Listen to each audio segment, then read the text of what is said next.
our postmodern age of division, anger, anxiety, and confusion, the most dangerous weapon you have is your own mind. Take control! Question everything! This is the Intellectual Freedom Podcast. Okay, I want you to imagine you are walking into a massive, silent room. The walls are lined with millions of scrolls. You know, like those old scrolls you've seen in historical movies or like Raiders of the Lost Ark. And on the floor, though, as you look across the floor, scattered like leaves are thousands of scripts. Think movie script. Think thousands of movie roles. One script is titled The King. One script is titled The Beggar. Another, The Lion. Another, The Tyrant. And a voice just tells you, pick one. Pick one. But there's a catch. The catch is this. Once you pick it, you have to live it. No matter what's in that script, you have to live it. You have to suffer every single line that is written in the script. You cannot change the channel. You cannot walk out of the theater. There are no do-overs. So you think, man, if I got to do this, I'm going to run everything. So you decide to pick the Tyrant because the cover looks cool.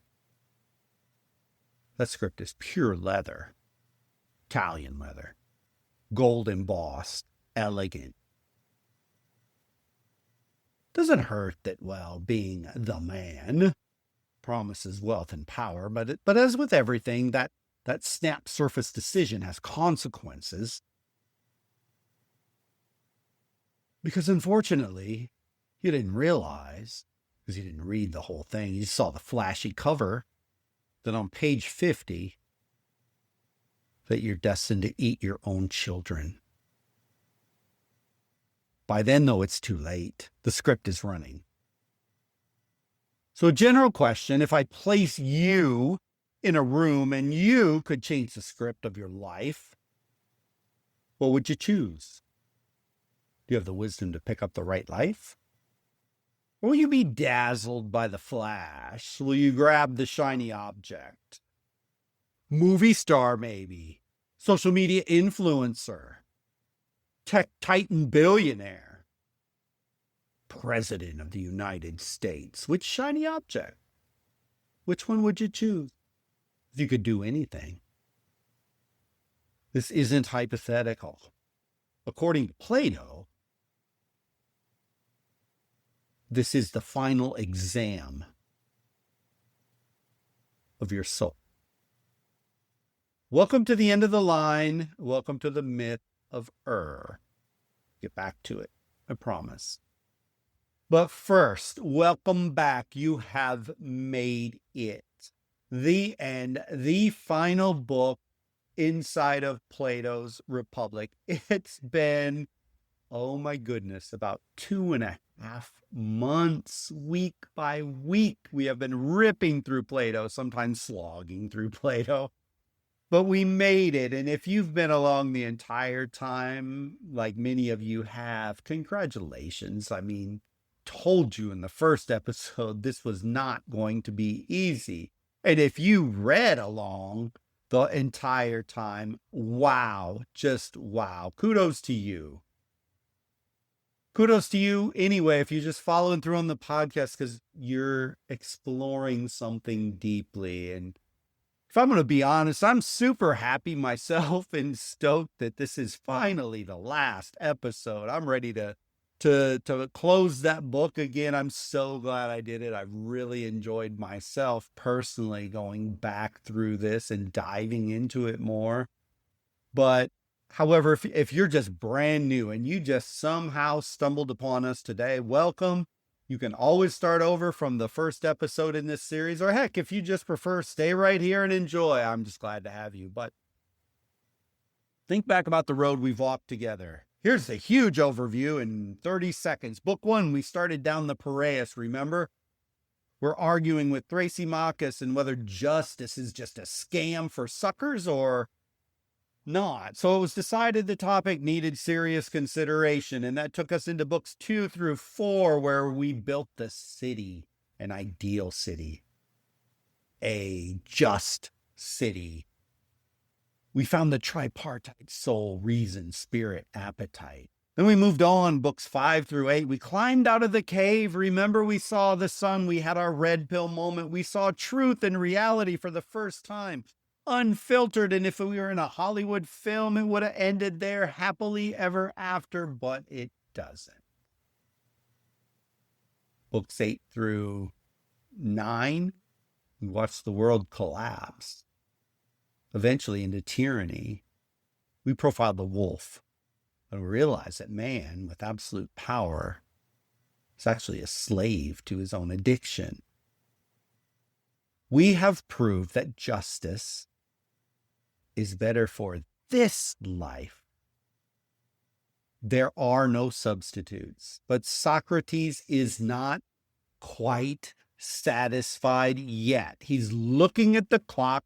He knows the game isn't over when the body dies, and he wants to prove that justice is better not only for this life, but for eternity as well. So today, we're just talking about politics. We're going to go metaphysical here, and we're talking about the digital mirage, the immortality of the soul, the ultimate choice. Just a few light topics here to close things out, right? I mean, why slow down now? Let's ramp it up. Let's take this thing all the way to the end. So let's finish this. Now, right out of the gate, Socrates does something that drives modern readers crazy. He returns to the poets, the artists, the playwrights, the media makers, and he banishes them again. Why? Why does he hate the artists so much? And here's the reason. And I think we got to get this because it has very relevant modern implications. Socrates believes, and Socrates would argue with you, that the poets and the artists and the media makers, they traffic in illusion. He gives this famous metaphor of the 3 beds. So the form is number 1, and there is the idea of a bed. This is truth made by God in nature, called the form. Then we have the object. This is the physical bed you sleep in. I'm at a desk right now. It's wood, it's real wood. It's physical. Sleep in it. It's made by a carpenter. This is a copy of the idea. And then we have the image. That's an artist. That's a painting of a bed. It's an illusion of a bed. And so Socrates says that the artist is 3 steps removed from reality. He doesn't know how to make a bed. He doesn't know the form of a bed. He just knows how to mimic the appearance of what a bed may look like to trick your eye. He can put it in a painting, in an image. So the artist creates this image. It's nothing real. He sells it for real dollars. But in essence, he's selling an illusion, is he not? He's selling nothing for, well, something, real dollars. He's selling nothing for something, real dollars, which can then wield power and influence over people in ways based on an illusion. Look, I'm a humanities guy. I love art. I love philosophy. I love architecture and sculpture. But if I stop to think about it, for sure, I get what Socrates is saying, even when I think he's pushing out there to extremes. But I surely want to give him his due and entertain his position. And I guess in many ways, Socrates, in a modern context, could say is social media. He's predicting the imitative state of social media, the illusion of social media. So if you're reading along, you see this 100 grand word inside the book, Simulacra, and that is what he's referring to. Think about it. When you scroll Instagram or TikTok, what are you looking at? Are you looking at real life? Real, unfiltered life? Of course not. Of course not. Go down even one more level. And are we at least looking at a copy of life? No. You're not even looking at that on TikTok, Instagram. You are looking at a curated, filtered, edited image of a copy of life, an illusion of life. Oh, sure, influencers want you to believe this is their real self, their true being, and this is them, unfiltered and real. But come on.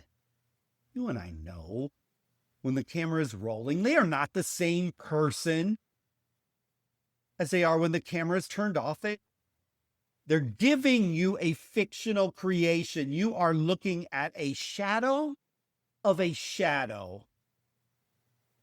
And Socrates warns us, if you feed your soul on content, on these shallow images, you destroy your ability to see the truth. You start to think the filter is reality. You start to think the highlight reel is the standard.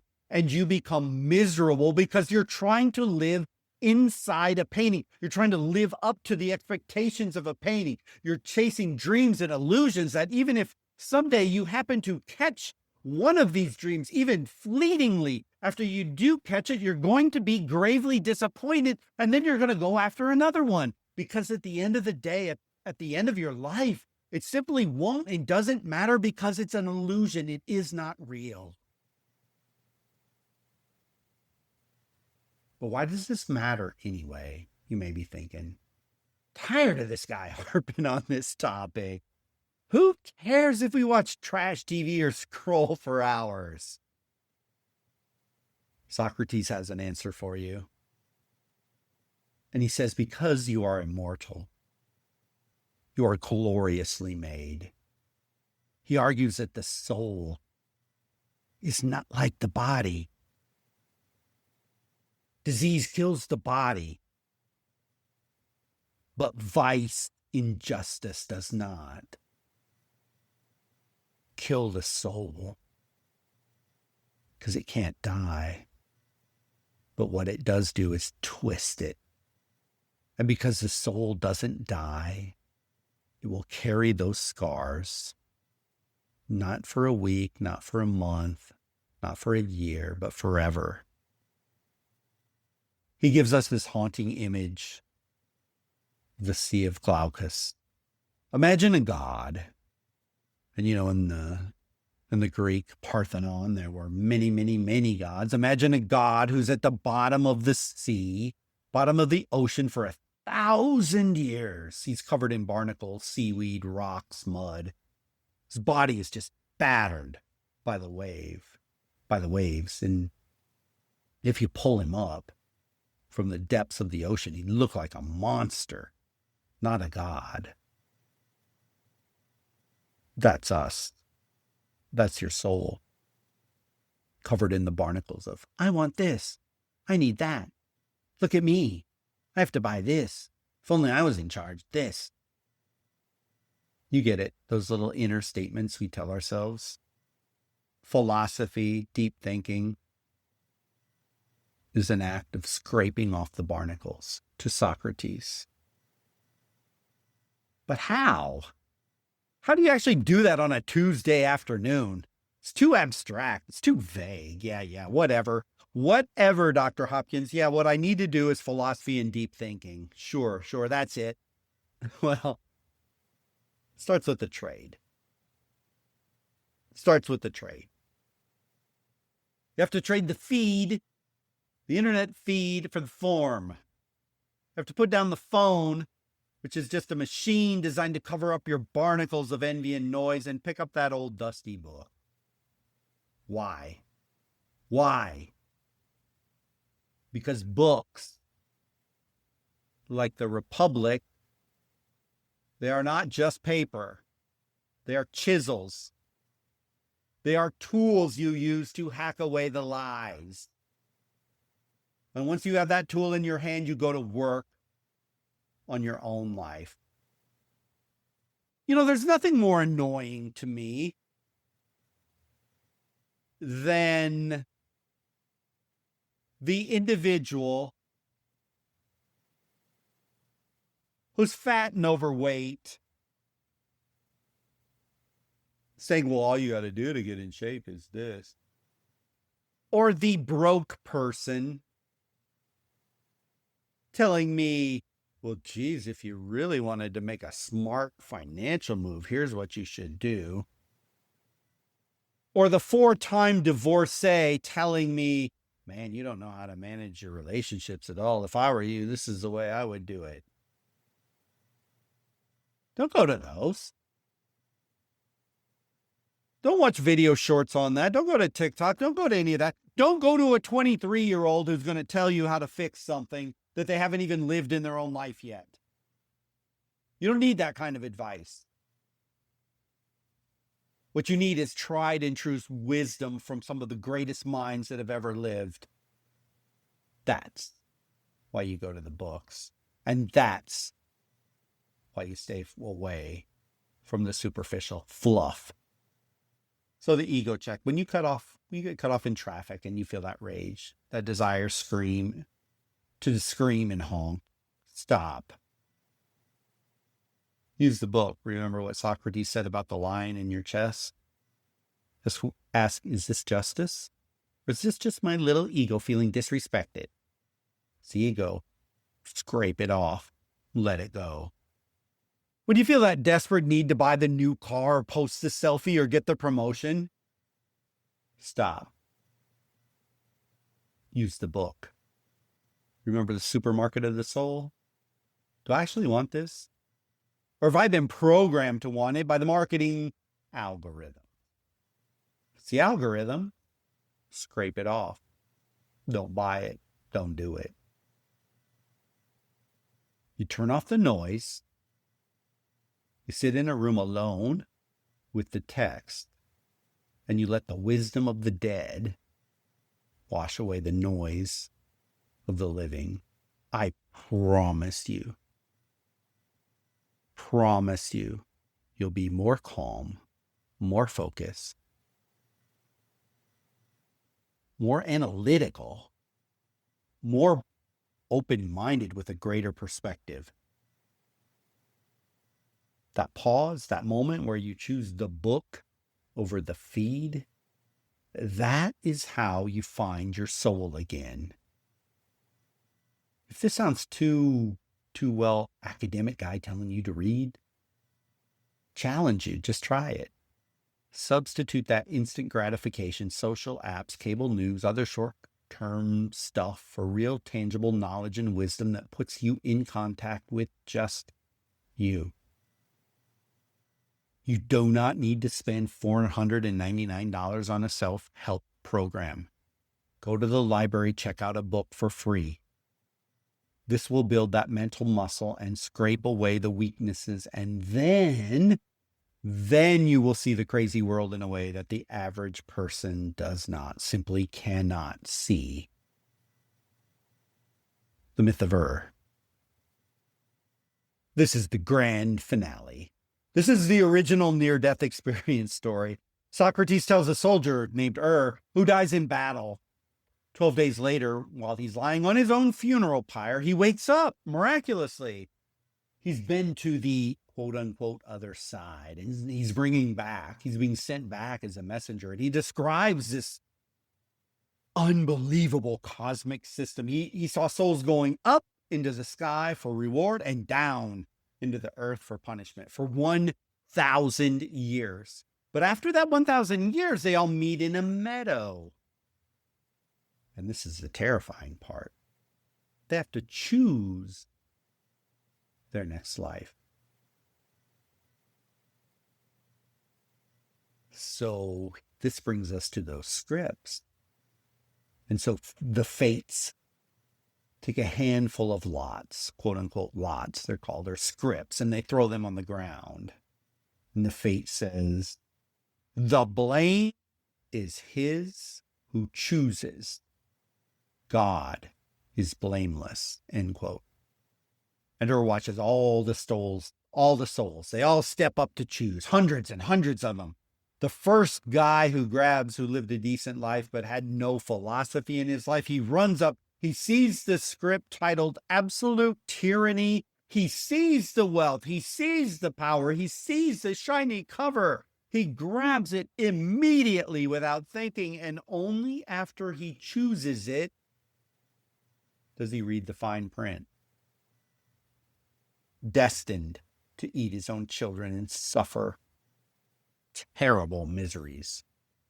He screams after he sees this. He beats his chest. He blames chance. He blames the gods. But he doesn't blame himself. He chose the flash. He chose the blinky blink because he didn't have the wisdom to read the script. And then ere he sees the hero, Odysseus. Oh, that wily veteran Odysseus. The man who has seen everything. And Odysseus, unlike our first soul, he walks around very carefully, looking, thinking. Seems like he's out for some specific script, and he ignores the king's scripts. He ignores the rich men's scripts. And finally, in the far corner of the room, of the meadow, he finds a script that was neglected by everyone else. And it says, he dusts it off. I can see him like dusting it off. And it says, the life of a private, quiet man. A man who does his own work and minds his own business. Odysseus picks it up and says, quote, I would have chosen this one even if I had the very first pick, end quote. Here's the extraction. This is the download that bridges the gap between the ancient myth and the modern listener's life. It turns out Odysseus's choice from a weird detail into the ultimate counterculture statement.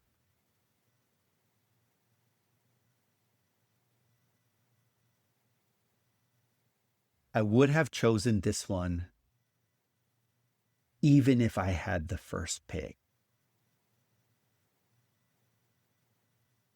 I just want that to really sink in. He chose the script of the quiet individual who minds their own business. And this person would have chosen this one no matter what. Now stop and don't miss this. This is the punchline of the entire book. Think about who Odysseus is. And I know many of you have already heard the name. He's the ultimate main character in classical Greek mythology. He is the guy, won the Trojan War, guy who outsmarted the Cyclops, guy who sailed the world, became a legend.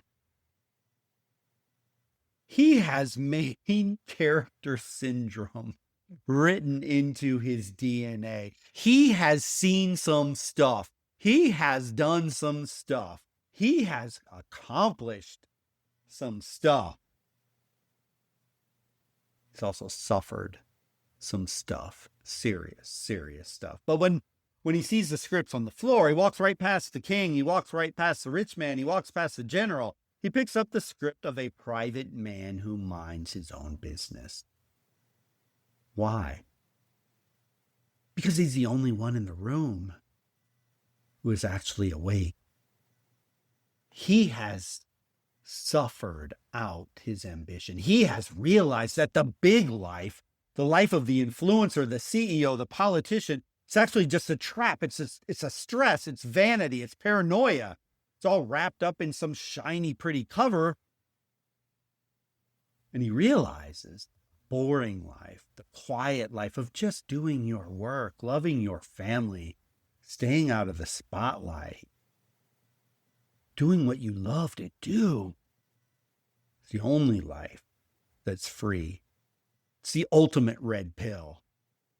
See, we live in a culture that screams at you to be famous, to be a brand, to be an icon. And here's the wisest man in history telling you, let them have the crown. Let them have the likes. Let them have the stress. The real prize is peace. The real prize is peace. So, my friends, let me say this directly to you. You walk this planet one time only. For goodness sake, you do not need fame, glory, power. You need that thing that makes you happy, content, and at peace. Whatever that it is for you, that is what you need to do. If you say, but I have no idea what that thing is yet, well, then your call and your it right now is to figure it out. You get one life to do it, but you're not going to figure it out doing the same thing over and over again. You know isn't the thing, right? If you don't know, well, guess you better go for it. Figure it out. Read, write, study, try new things, talk to new people, switch around jobs that interest you, try living in different places. I don't know what that looks like for you. But I do know this. If you're going to do it, and you're not doing it now, and you're continuing down the same path that you are on right now, you're going to lead a life of regret and failure. You are going to walk this planet one time. Go for it. So, I got a little bit off track. Not that much, but here we are. Why do we do this? Why do we read this heavy book? Why do I do these podcasts? Why do we listen to the podcasts like this? Well, why not just watch dancing cats on TikTok? Because there's something in you that drives you towards this. Because at the end of the myth, the end of the souls, every one of them, they have to march through a burning desert to get to this river of forgetfulness. And this is the last part of the myth.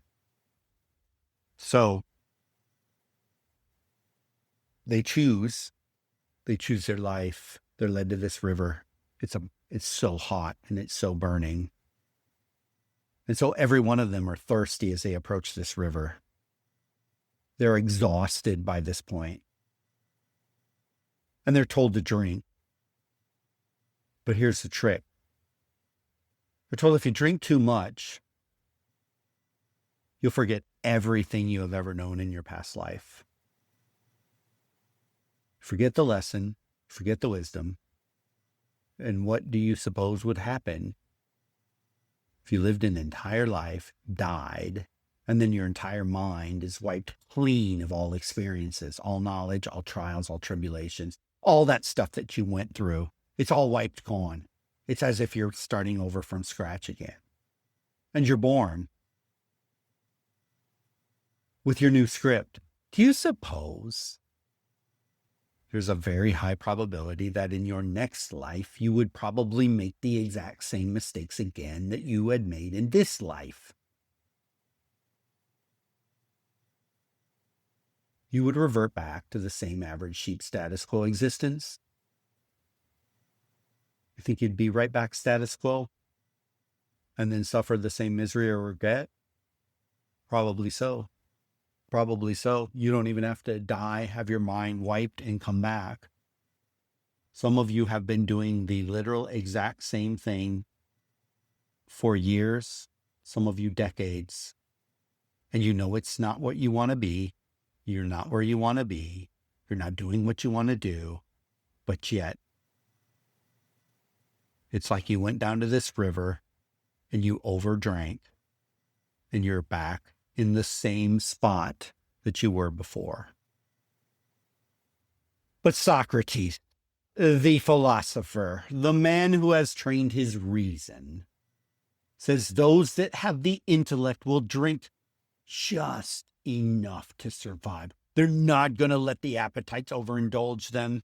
If they're a philosopher, they are going to do just enough to survive so that they can keep that memory, so that they can stay awake.